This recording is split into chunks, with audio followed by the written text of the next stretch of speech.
Nah, sekarang kita akan membahas sumber daya alam. Nah, sumber daya alam ini dibagi menjadi dua, yaitu yang pertama, sumber daya alam dapat diperbarui. Kedua, sumber daya alam yang tidak dapat diperbarui. Jadi, ada pembeda di antara sumber daya alam ini. Nah, sekarang kita akan memberikan contoh sumber daya alam yang dapat diperbarui. Nah, yang pertama yaitu tumbuhan, hewan, sinar matahari, angin, dan air. Itu contoh dari sumber daya alam dapat diperbarui. Sedangkan untuk contoh sumber daya alam yang tidak dapat diperbarui, minyak bumi, emas, besi, dan berbagai hasil tambang. Nah, sekarang kita akan membahas alasannya kenapa bisa dikatakan dapat diperbarui ataupun tidak dapat diperbarui. Yang pertama, sumber daya alam dapat diperbarui. Kenapa seperti itu? Karena jumlahnya sangat berlimpah. Contohnya saja seperti sinar matahari. Sinar matahari sangat berlimpah. Salah satu sumber energi terbesar di bumi. Selain itu juga angin. Angin tentu jumlahnya sangat berlimpah. Begitu pula dengan air. Akan jumlahnya sangat berlimpah juga. Untuk tumbuhan dan hewan, kita bisa memperbanyaknya dengan cara untuk tumbuhan kita bisa menanam tumbuhan ataupun hewan kita bisa menernak hewan untuk melipat gandakan jumlahnya. Jadi, jumlah dari sumber daya yang dapat diperbarui adalah berlimpah. Namun, walaupun berlimpah, kita harus tetap bijak menggunakannya. Jika kita menggunakan air, walaupun keadaan air di lingkungan kita sangat berlimpah, tapi kita jangan boros terhadap air. Pergunakan seperlunya. Sekarang contoh sumber daya alam yang tidak dapat diperbarui. Alasannya yaitu jumlah terbatas dan butuh waktu yang lama. Nah, seperti minyak bumi.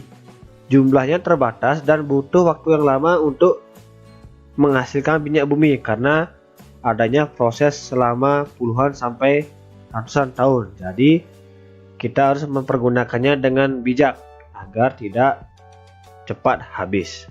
Jadi seperti itu perbedaan antara sumber daya alam dapat diperbarui dan sumber daya alam yang tidak dapat diperbarui.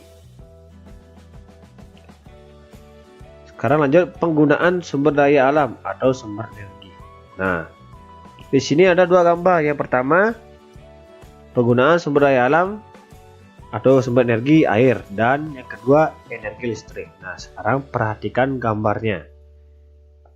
Yang pertama, ada seorang anak perempuan yang sedang minum, ada anak laki-laki yang sedang mandi, dan di bawahnya ada anak-anak yang sedang tidur tapi televisinya tetap menyala, laptopnya, HP-nya atau radio sedang menyala juga. Jadi kita akan membahasnya.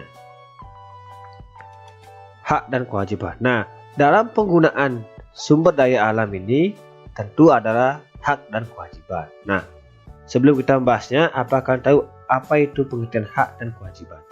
Nah, jika belum, di sini kita akan membahasnya. Pertama, hak. Hak adalah segala sesuatu yang harus kita dapatkan. Nah, contoh kecilnya, anak-anak sebagai siswa haknya adalah belajar. Jadi, anak-anak berhak untuk mendapatkan ilmu dengan cara belajar. Nah, itu hak. Segala sesuatu yang harus kita dapatkan. Sedangkan kewajiban adalah segala sesuatu yang harus kita jalankan atau kerjakan. Contoh kalian sebagai siswa, kewajiban kalian yaitu menjaga kebersihan kelas. Jadi, kewajibannya melakukan piket atau pembersihan di kelas. Jadi, itu pembeda antara hak dan kewajiban. Cukup ingat saja kalau hak adalah sesuatu yang harus didapatkan, sedangkan kewajiban sesuatu yang harus dikerjakan atau dijalankan. Nah, contoh hak dalam menggunakan sumber energi. Yang pertama, energi air. Tentu hak kita yaitu dapat untuk diminum, mandi, mencuci, memasak, dan lainnya. Itu hak kita dalam menggunakan energi air. Sedangkan yang kedua, energi listrik. untuk menyalakan TV, radio, kipas, setrika, kulkas, dan lain sebagainya. Itu hak kita dalam memakai sumber energi listrik ataupun energi air. Nah, sekarang kita akan bahas tentang kewajibannya. Kewajiban dalam menggunakan sumber energi. Yang pertama, energi air. Nah, kita berhak untuk minum, mandi, mencuci, memasak, dan lainnya dengan menggunakan air. Itu hak kita. Tapi kewajiban kita tentu tidak boleh membuang-buang air.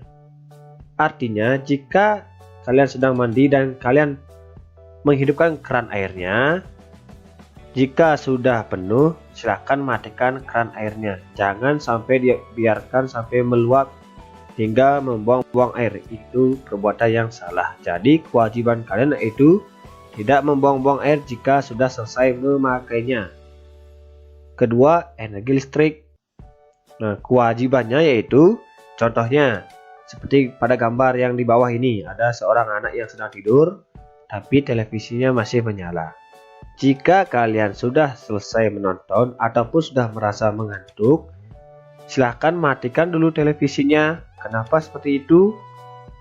Karena dengan cara seperti itu kalian bisa menghemat energi listrik. Artinya kalian tidak membuang-buang energi listrik. Jadi kewajiban kalian itu mematikan TV jika sudah selesai menonton. Jadi ingat, itu kewajiban dan juga hak. Kalian boleh menuntut hak kalian, tapi tentu harus ingat kewajiban kalian. Nah, ini beberapa contohnya saja. Jadi jangan sampai lupa antara hak dan kewajiban.